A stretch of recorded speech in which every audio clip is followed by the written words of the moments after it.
Okay, good day everyone. So, ito yung ating continuation for the review class na for engineering mechanics. Okay, so let's go to number 26. Na, okay, a force of 25 Newton causes an acceleration, okay, of 2 meter per second squared when acting 7 kilogram mass. Okay, so let's say yung object, okay, 7 kilogram mass. Of course na meron siyang weight dito equal to mass times gravity. Of course, meron yan. And kung yung, acting force, let's say, to the right, 25 newtons, okay? So that means the object is moving to the right and direction na. And of course, na since pinapaano guys yung magnitude na frictional force, that means meron tayong dito opposing force na opposite sa motion. Okay, so pag ganito guys, to nag-accelerate yung object na, okay, ang gagamitin mo dyan is Newton's second law of motion. No? Okay, so by Newton's second law of motion, the summation ng force na equal to the product of mass and acceleration. Yung summation mo dyan, syempre, yung force na in the direction of the force o yung mga along the motion. Na, okay? The direction of the motion. Yan. So, yung 25 to the same ng same direction. Correct. So, okay, positive 25. No? F mo, minus. Okay? Equal to, yung mass natin, 7 kilograms. Then, duration is, okay, so F is 25 minus 7 times 2, 7. Okay, the answer is the third, right? Okay, next number, number 27. Okay, so a hockey puck leaves a player's stick, okay, with a velocity of 30 feet per second and slides 120 feet before coming to rest. Find the coefficient of friction between the puck and the ice. Okay, so ito muna tayo. No? So let's say ito yung puck, ito yung horizontal floor. Okay, pero meron siyang weight. Weight is, okay, merong normal force. Okay. Since wala nang iba nag-a-act na force dito no, naguna siya nag-slide. Let's say, sliding to the, okay, right na. Okay. So, kung walang ibang nag-a-act na force na or nagapaan sa kanya, nagpapagalaw, no, slide lang siya freely, then merong friction. So, ito lang yun nag-act sa kanya. Let's say this is the acceleration. Actually, that is the deceleration. Agad ng problem guys na yung mga sliding object na mayroong direct formula for the acceleration. Okay? So guys, yung shortcut. Na-derive siya guys na by using law of motion. So yung A natin guys is equal to negative coefficient of kinetic friction times acceleration due to gravity. Okay, so para ma-solve guys yung ating coefficient of friction, so we have here negative A over, okay, G. Yan na. So, kailangan guys ma-solve muna yung acceleration. Now, binigay yung initial velocity 30 per second. And coming to rest, that means the final velocity is 0. Okay? And before siya mag-stop, so meron siyang distance traveled na 120. Okay? Now, given guys yung initial and final velocities and distance traveled, so pwede mo masolve yung acceleration by using the formula b squared minus o squared equal to as. Okay? So, yung ating a dyan is equal to ab squared minus o squared over 2s. Okay? Lagay mo yung mga given values. Okay, 0 to minus 30 square over 2 times 120. So, the acceleration is equal to, okay, negative 0.75 unit is per second square. Then, Okay, balik ka dito sa may formula mo 'no. So, 'to 'no, 'yan, okey. So, therefore ito yung ating coefficient friction, negative of negative 3.75 and then since tayo ay English units na mo diyan is 32.2, okey.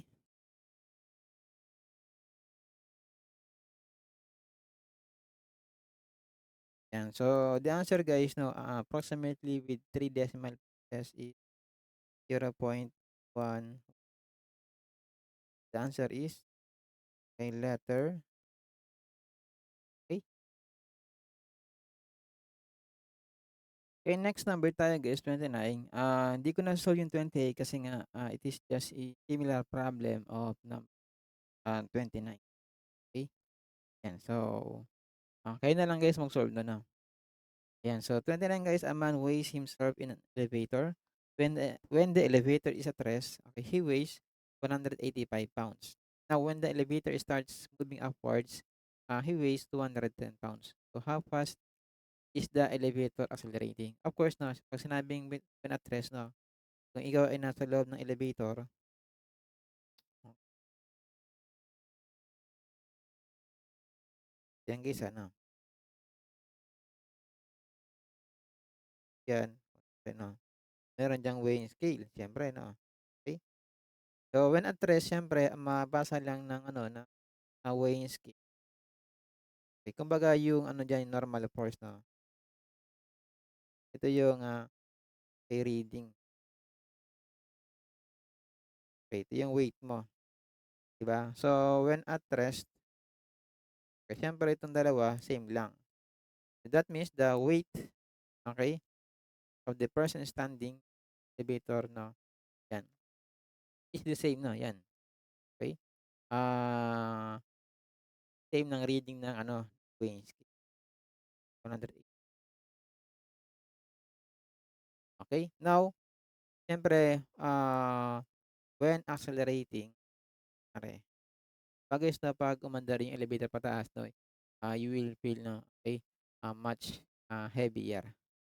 Kasi merong ano, okay, added na force 'no, due to the ano, tinatawag na reverse effective force. So, although paangat ka, pero guys yung reverse effective force 'no, pababa 'yan 'no. Kaya 'pag merong weighing scale sa ano mo, sa paa, eh, tataas yung reading niyan 'no, mas mataas kaysa dun sa may actual na weight. Okey, so ganito mangyayari diyan,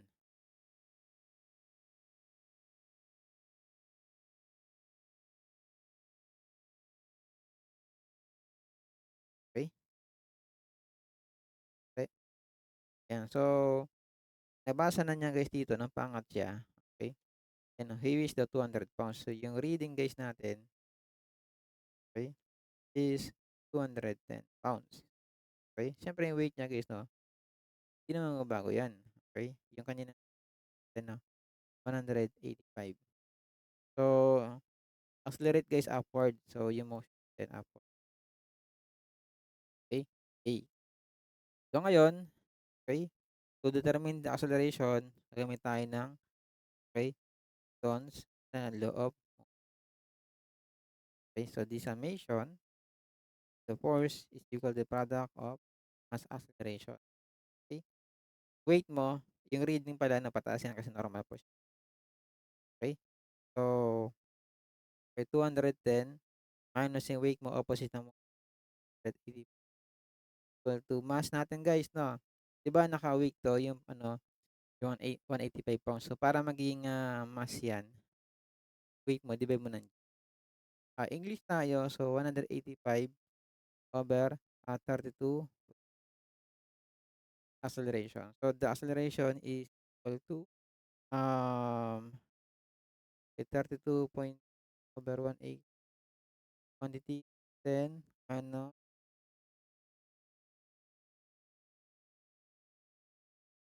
how much the acceleration.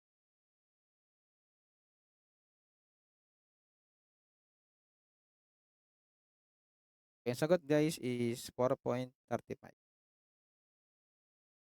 units per second squared. The answer is letter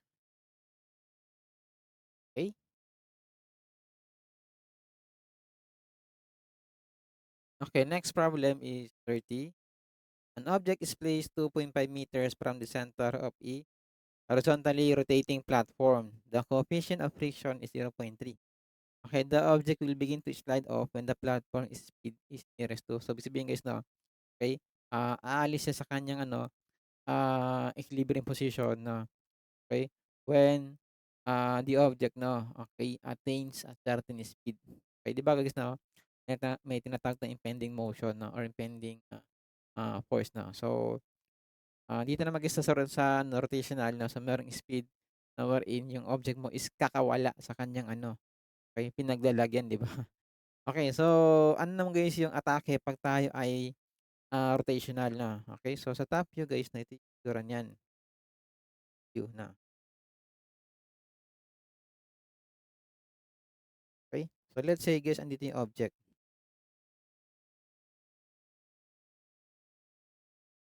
okay? Okay, ito yung, radius, okay? 2.5 meters na.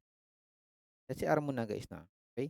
Ngayon, so walang ibang guys, nag-a-act na force na 'pag yung ikaw ay nasa, rotating motion, okay, you will feel na parang may tumutulak sa'yo palabas. So meron tinatawag na centripetal force, okey? Ayan guys 'no, 'pag sa side view kasi, 'di ba ano 'to, horizontal floor. Sa side view guys, ang itsura nito, okey, ganito guys 'no. So ito yung mo, yung FC, okey, yung horizontal floor. So meron tayong frictional force, wait lang. Then siyempre, the normal force, okey, and then the, frictional force na opposite ng one, okey? Ayan, ano ko lang diyan guys 'no, summation ng force ng horizontal, vertical, okey?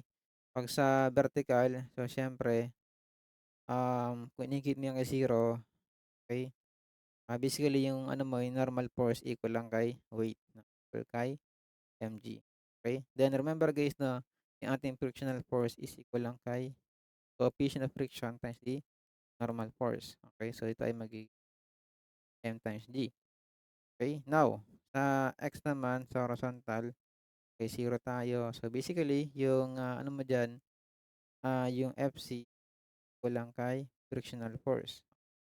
Now, ano guys yung FC natin? Ay yung, centripetal force equal lang kay mass tapos yung normal acceleration which is equal to v squared over r. So yung speed niya guys na siyempre or puwede rin guys yung niya yung angular equal to yung ating, frictional force is A times mg na, okey? Ayan, so cancel guys yung m, then, cross multiply so yung ating squared is okey, okey, mu times rg. Okay, so yung ating v guys is square root ng okey times g, okey? And then kung ang pinapahanap guys is yung yung, rotational speed, okey, naka-RPM 'di ba? So 'di ba yung ating v equal to okey, r times omega. So yung omega mo, yung rotational speed v over r. Okay, now, dito na tayo guys 'no. So ano lang 'to 'no, substitution. Eh, ano yung ating v dito, okey, square root of okey, ano yung ating mu, 0.3. Radius is 2.5 meter, okey. Then ating g, SI, okey, let us use 9.81 meter per second squared. So, okey,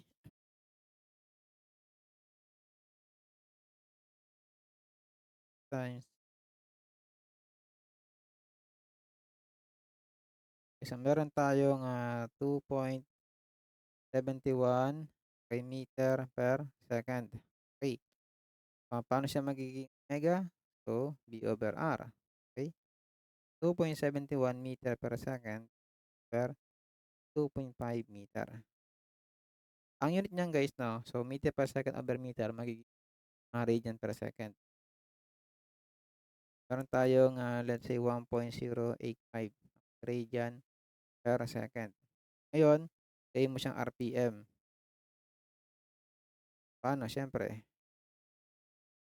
okey times mo siya ng ano, radian per second. Okay. So, para maging radian per second guys, okay, 'di ba,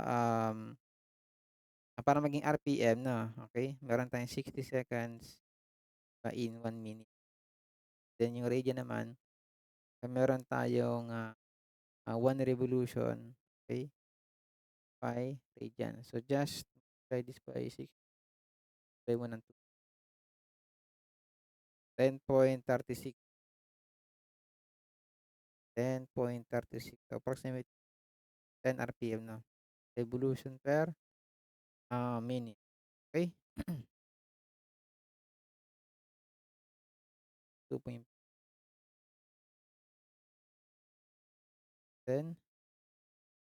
then divide mo ng 2,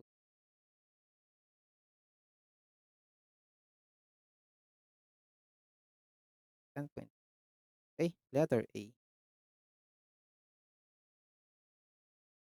okay?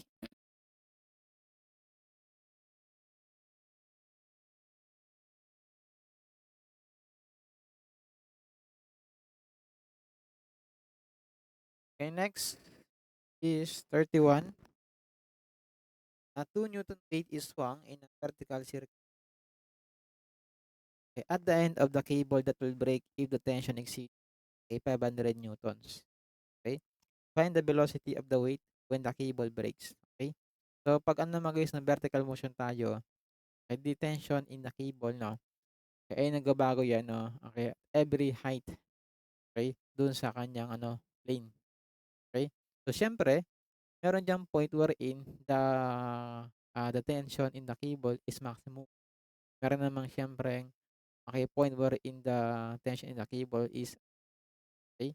So, puwede mo siyang guys na mahanap 'no, man lang na by, o common sense 'no. Okay, of course 'no, magiging maximum 'yan if lahat ng weight salo niya, 'di ba?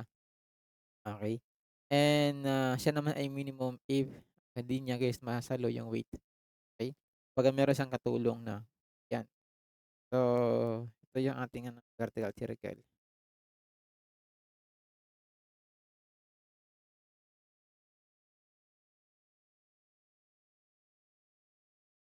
Enter, okey. So, let's say guys 'no, okey tignan niyo guys, kunwari kung andito guys yung weight, isang weight kasi yung kanyang weight ay nandito, okey? Tapos kung meron diyang cable, merong cable guys, pero umikot siya meron siyang outward force, yung yung centripetal force na F, and merong tension in the, 'di ba? Ayan, so mapapansin niyo 'no, may component lang guys ng weight is along dito sa may linya ng T and F. So hindi siya ma-maximize or minimize 'no, okey? So, diretso na tayo guys sa may point natin 'no. Okay, yung, maximum cable guys ay maximum tension in the cable, okay, ay mangyayari lang when the object bottom of the motion 'no, okey. Yung titingnan niyo diyan guys 'no, yung ating cable, kung titignan niyo guys 'no, dito bottom, meron tayong weight, okey. Ano pang isa? Meron pa tayong centripetal force, bale dalawa 'no, yung magtutulungan dito, yung mo, okey, yung sasaluhin guys ng cable, okey. So, at the bottom guys 'no,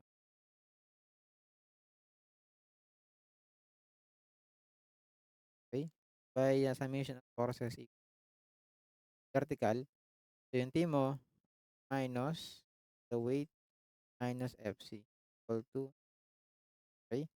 So yung tension natin guys is the sum of the weight centripetal force. Ano yung, weight mo? So meron kang mv squared over the radius. So factor out guys yung mass. Kaya meron tayong G plus squared over yung ating, maximum tension in the cable, okey. siyempre magbe-break lang yung ano mo, yung cable 'no, 'pag na-reach niya yun 'no, yung maximum tension, okey, na possibly ay nasa bottom, okey? 'Yan, so meron tayong, given na 500 newtons tension equal to mass, 2 newton weight. So para maging mass siya guys, i-divide mo siya ng ano, SI tayo, so divide mo ng 9.81 meter per second squared. Okey, ano yung G natin? So, okey, 1 na plus, okey, solve for beam muna 'no. 1 meter radius, so R mo is 1, okey. Ito guys yung ating beam.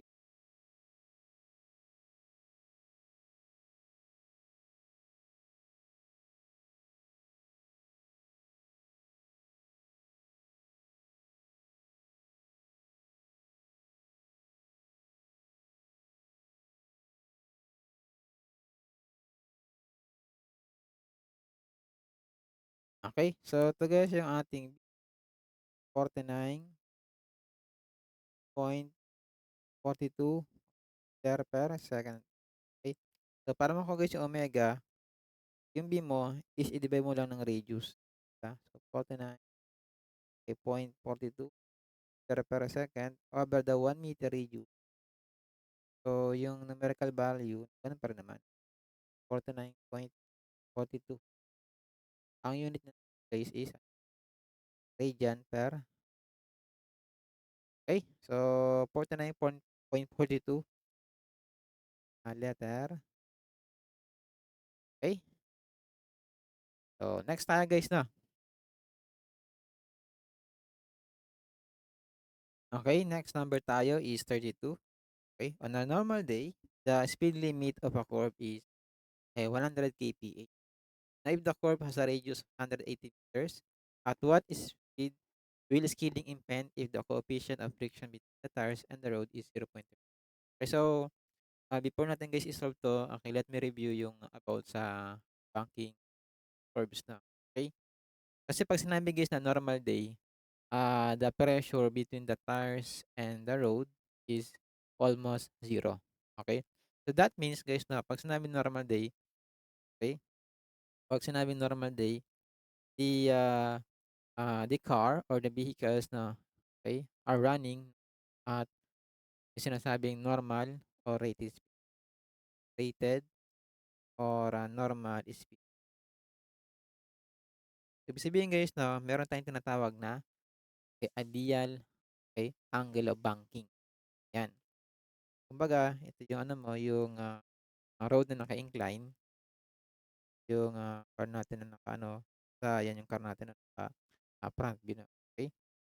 So meron tayong ano, okey, ideal angle of banking. 'Yan yung ating theta sa formula, okey.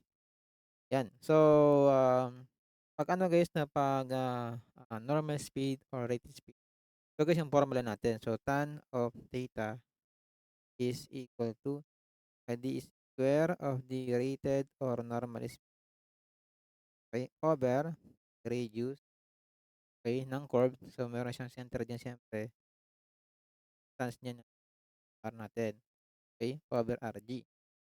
So, ngayon meron kasi tayong ano, skidding tsaka ano, tsaka sliding. 'Pag yung term guys na ginamit, okey, sabihin nun guys 'no, yung, yung movement o yung magiging impending motion guys nung car or vehicle is going up. Kaya yung ating ano guys diyan, yung frictional force, okey, is pababa 'no. Yan kasi i-o-oppose niya guys ano, i-o-oppose niya yung ano, yung FC dito, yan. Dito kasi guys 'no, yung ating ano, friction is 0, okey. By the way guys, yung ating mu is the tangent of the, angle of friction. Now, 'pag skidding guys, meron diyan is siyempre palabas tayo. Ibig sabihin 'pag palabas, maximum speed, okey, ang puwede mong i-achieve. Kasi kakawala ka sa ano mo, sa ruta mo, eh. So 'pag ano guys 'no, 'pag maximum or skid, tangent of, theta plus p. Yan guys yung ating magiging angle. Dun sa may ano yan, eh, yung angle between the ano, the, total friction, okey, and then the ano, normal force, okey. Yan yung ano Ay, the weight pala, weight 'no? Ito yung theta, angle mo theta plus p. Okay, so ano lang guys 'no, similar rin dito 'no, but instead ang ilalagay mo diyan is max per para naman siya RG. Okay, 'pag ano naman guys, sliding, so siyempre pababa yung ano mo, vehicle, okey? I-slide siya sa pababa, okey? Slide pababa. Kaya dito guys na yung friction mo, yan, pataas naman siya. So, ang mangyayari niyan, ganito yan guys, ito yung ano, yung object mo, ito yung ano, normal force, okey?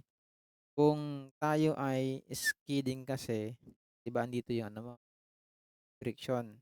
So, andito guys yung ating ano, yung kay total, I use R dito. Basta dito guys 'no, yung ano, yung natin yung total ano, friction. Okay, so mangyayari niyan mag-add guys yung theta tsaka dito yung ano 'pag skid. 'Pag sliding naman kasi guys na sliding, okay, 'pag sliding normal force mo, kung dito guys yung friction mo, andito guys yung ano, reaction, okay. Kaya ang mangyayari niyan, 'di ba, hindi pa siya guys naka-vertical, ito yung ano mo yan, theta ta's andito lang yung ano, kaya ito guys yung magiging angle mo diyan. Okay, kaya naging theta minus tan naman sa sliding. Okay, the formula is tangent of a theta minus b mean ano. Okay, kasi guys na 'pag sobrang baba naman ng ano mo, speed mo, puwede kang mag-slide, 'di ba? Mahuhulog ka sa baba 'no, over R.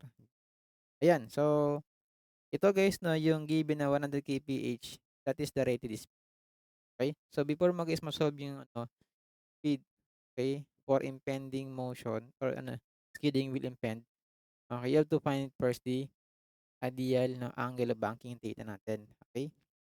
So ito na siya 'no, so tangent of, theta, okay, equal to, kaya paano gawin guys na ano, meter per second yung kph, okay?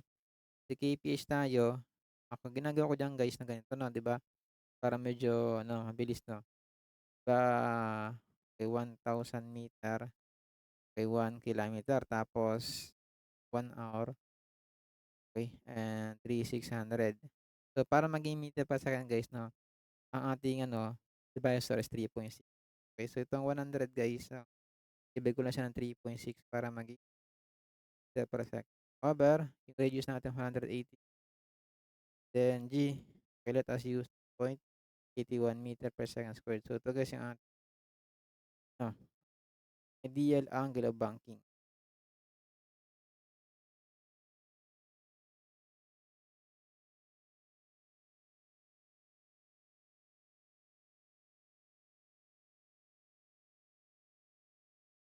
Okay, so meron tayong 23.6 degrees.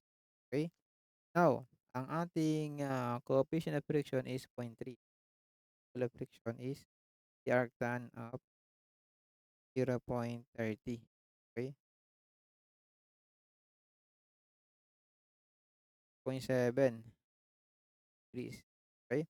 So, kung ano pinapahanap yung speed for, skidding wheel imped na, ito tayo na, yung dash. Okay? So, tangent of theta is 23 plus 6.7 degrees. Okay? So, square over 181. So, solve for B max, siyempre naka-meter per second siya. Ah, naka-meter per second. Ano, 7, get the square root. Okay?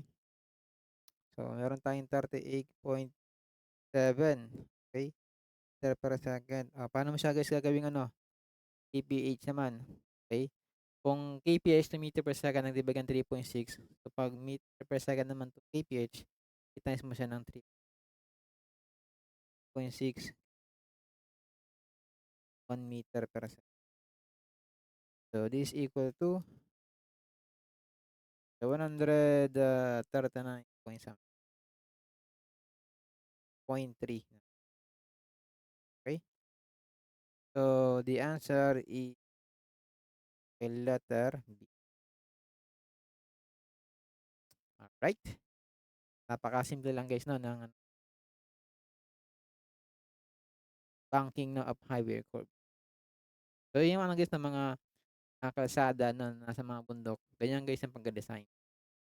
Okey, kaya guys 'di ba sa mga kurbada, napansin niyo 'no, hindi siya pantay, hindi yan pantay. Nakaano siya, medyo tagilid. Kasi 'pag pantay yan, mangyayari niyan, kailangan talaga sobrang bagal mo bago ka lumiko, sobrang bagal. Kasi 'pag ano, 'pag medyo binilisan mo, okey puwedeng hindi mo makuha yung tamang ano, cornering 'no. Puwede kang 'di ba? Oo, puwede kang mahulog do'n sa kalsada, 'di ba? Yan, kaya medyo nakaano siya, para may tulong yung ano guys 'no, may tulong yung okey, yung friction between the, ah, tires and roads. Kaya gano'n siya guys 'no.